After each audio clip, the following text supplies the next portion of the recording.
শনিবার বীর যোদ্ধা শহীদ জিতু হেমব্রমের ৯২তম আত্মবলিদান দিবস পালিত হলো মালদার হবিবপুর ব্লকে। দিনটি উপলক্ষে দিন ৭ সকালে জিতু হেমব্রম স্মৃতি উদযাপন কমিটির পক্ষ থেকে হবিবপুর কেন্দ্রপুকুর খোঁচাকান্দ জিতু মোড়ে শহীদ জিতু হেমব্রমের পূর্ণাবয়ব মূর্তিতে শ্রদ্ধাঞ্জলি নিবেদন করা হয়। শ্রদ্ধাঞ্জলি নিবেদন করেন হবিবপুরের বিধায়ক জোয়েল মুর্মু, বিশিষ্ট সমাজসেবী প্রতাপ সিং সহ শহীদ জিতু হেমব্রমের পরিবারবর্গ সহ কমিটির সদস্যরা। শ্রদ্ধাঞ্জলি নিবেদনের পর শহীদ জিতু হেমব্রমের স্মৃতিতে জিতু মোড় থেকে খোঁচাকান্দর পূর্বতারা শহীদ জিতু হেমব্রমের বাড়ি পর্যন্ত ৭ কিলোমিটার ব্যাপী মশাল দৌড় আয়োজন করা হয়। মশাল দৌড় শেষে খোঁচাকান্দর ফুটবল মাঠে ৮ দলের ফুটবল প্রতিযোগিতার আয়োজন রয়েছে বলে জানা গেছে। জিতু হেমব্রম ৯২তম বলিদান দিবস হিসেবে আমাদের তার বাল্যদান করা হলো। তার উপলক্ষে আমাদের আজকে মশাল দৌড় ৮ কিলোমিটার আমরা দৌড়াচ্ছি। তার সাথে সাথে আমাদের ফুটবল টুর্নামেন্ট আয়োজন করা হয়েছে সেই খোঁচাকান্দর ফুটবল মাঠে। মালদার কালিয়াচকের আকন্দবেড়িয়া এসসি হাই স্কুল মাঠে রাজ্য স্তরের থ্রোবল চ্যাম্পিয়নশিপ শুরু হলো শনিবার, চলবে রবিবার পর্যন্ত।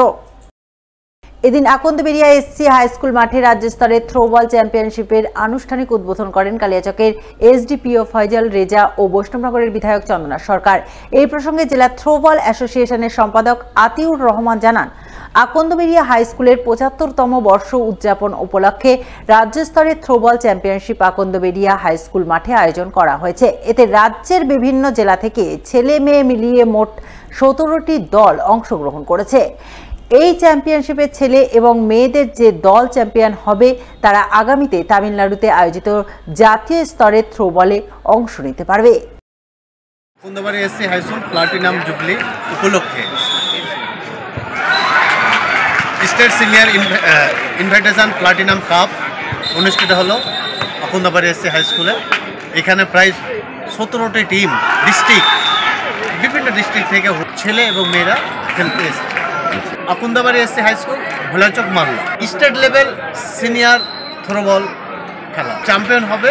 তারা আমাদের ন্যাশনাল একটা সিলেকশন ট্রায়াল হয়ে গেছে, সেখান থেকে আমরা আরও যদি ভালো খেলে আমাদের ন্যাশনাল খেলা আছে, সেখান থেকে প্লেয়ারদেরকে আমরা বাছাই করে সে ন্যাশনালে পাঠাবো।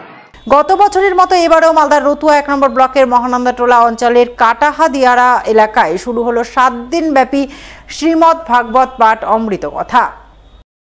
এই উপলক্ষে শনিবার কাটাহা দিয়ারা শ্রীমদ ভাগবত পাঠ কমিটির পক্ষ থেকে কলস যাত্রার আয়োজন করা হয়। কলস যাত্রায় সামিল হন এলাকার অসংখ্য পুরুষ ও মহিলা।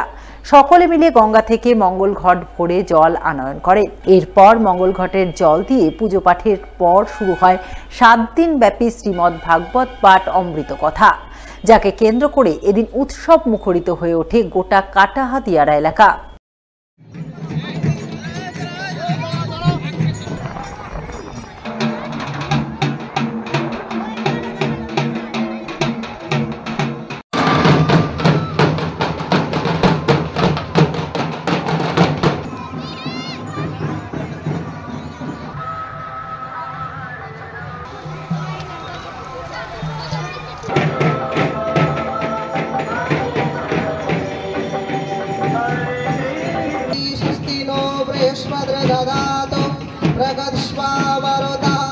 तत्पदं दर्शितं मेन तस्मै श्री गुरवे